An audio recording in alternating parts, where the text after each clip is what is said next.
Coffee. Very few things on this planet that I enjoy more. We're gonna do a cold brew method today, a little bit different. I just got this fun little contraption, so we're gonna put this thing to work. Let's check it out.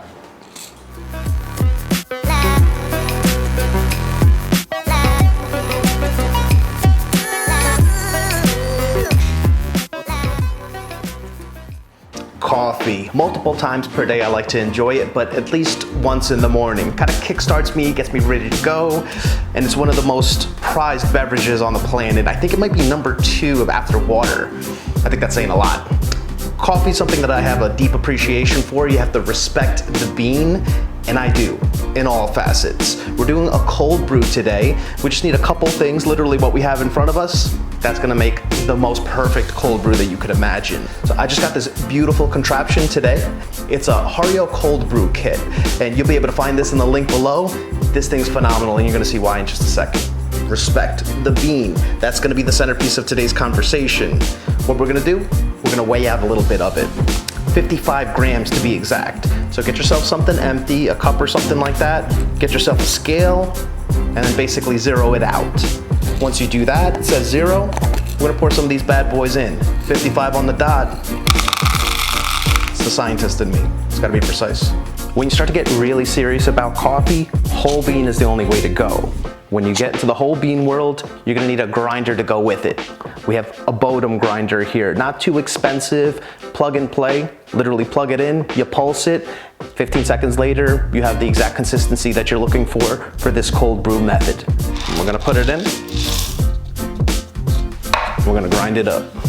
Once you pulse this, do it for about 15 seconds. That seems to be the perfect amount for me to kind of get that granulated sugar consistency, which is exactly what you want for this cold brew method. Oosh, I love this smell. If my girlfriend appreciated coffee as much as I do, I would literally have like a 20-pound barrel in the corner and the whole house would smell like coffee all the time. Maybe I'll convince her, maybe. When you're doing cold brew at home, you can literally do it without any of this stuff. You need a cheesecloth. So basically you need some kind of filtration agent. In this beautiful contraption, it already comes built in. This is made out of polyester. You have to be really delicate with it, make sure you don't puncture it, but it does a great job of filtering out the solids from the liquids, which is exactly what you want. You don't want it too sooty. Actually, you don't want it sooty at all. Add the ground coffee beans into this little reservoir, and then we'll get busy in just a second. Once you have everything in the basket, you need the other suspension piece. That's where this comes into play. You'll notice there's a little notch on the side of it, and it's gonna link up to the little squares that are popping out. Just wanna line those up, and then give it a nice little turn. And then you could hold it like this, and you're good to go. Next step. Find this guy. This is your little silicone top. Same thing. It's got 2 little pieces right here that need to fill into the 2 little slots right in here. Once they're in, give it a little turn. Now it holds it.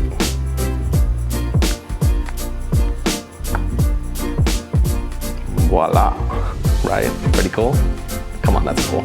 Once you feel that it's nice and secure, and give it a little shake, but make sure that your hand is underneath, just in case it falls down. You don't want this thing to hit the ground, and then you're chasing coffee grounds for the next 3 hours.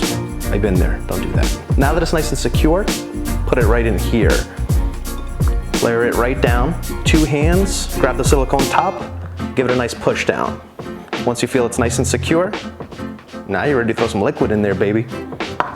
There's little notches on the side, so you have 3 different readings. You might as well just go to the top every single time because it just makes more cold brew and you can enjoy it that way. That's 750 milliliters.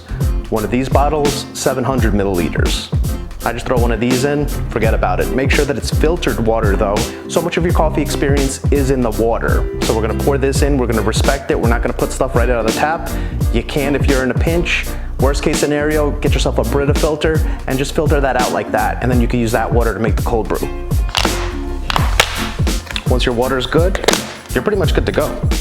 Put this thing off to the side, grab the silicone top, put it right on top. Once you push it in, make sure that you secure the bottom because it's easy to push it down too hard and then have the bottom kick out on you and you're gonna break your glass. You don't want that. Secure it, make sure it's in, 100% ready to go. Literally, we're throwing it in the fridge right now. 8 hours to 20 hours. I know that seems like a large difference. I did it 8 hours the other day and it came out so lovely that we're gonna do it for the purpose of this video as well. Grab this, throw it in the fridge, forget about it, set your timer, do it overnight or something, and then come back to a delicious, luminously clear cup of cold brew.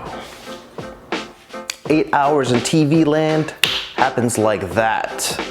Lucky for you guys. Time to drink some cold brew. Oh baby, look at this bad boy right here. It's cool because it's got the color densities going on right now where it's a little bit darker and then it migrates into kind of that mid-tone and then a little bit lighter. So you're gonna wanna do some stirring.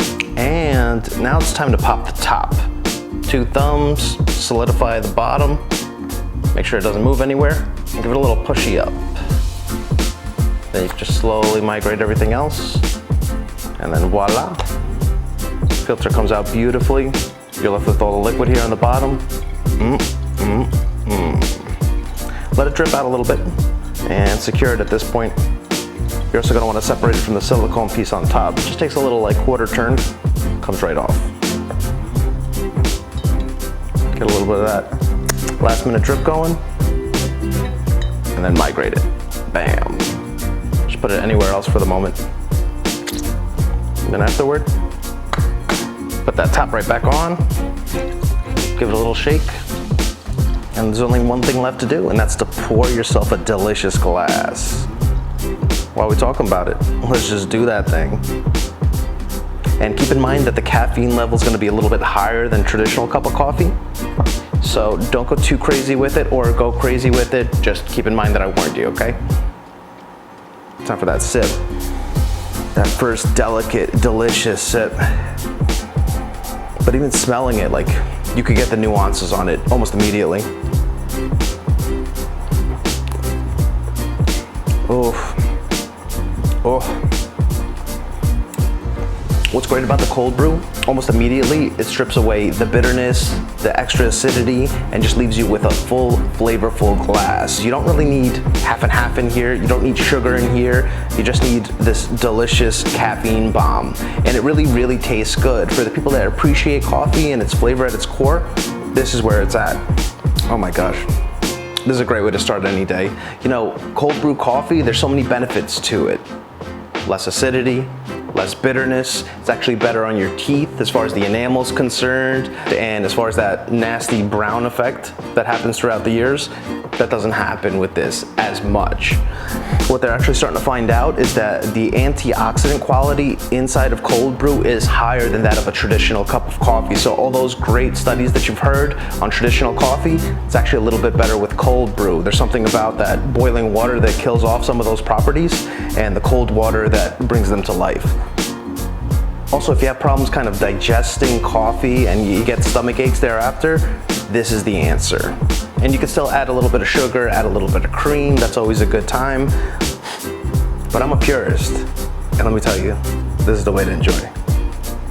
This one was actually 8 hours, but you have the opportunity to go up to 24, I heard. I'm gonna keep testing it out. I'll keep you guys informed as to what's going on. And if you like this beautiful contraption from Hario, check out the link below.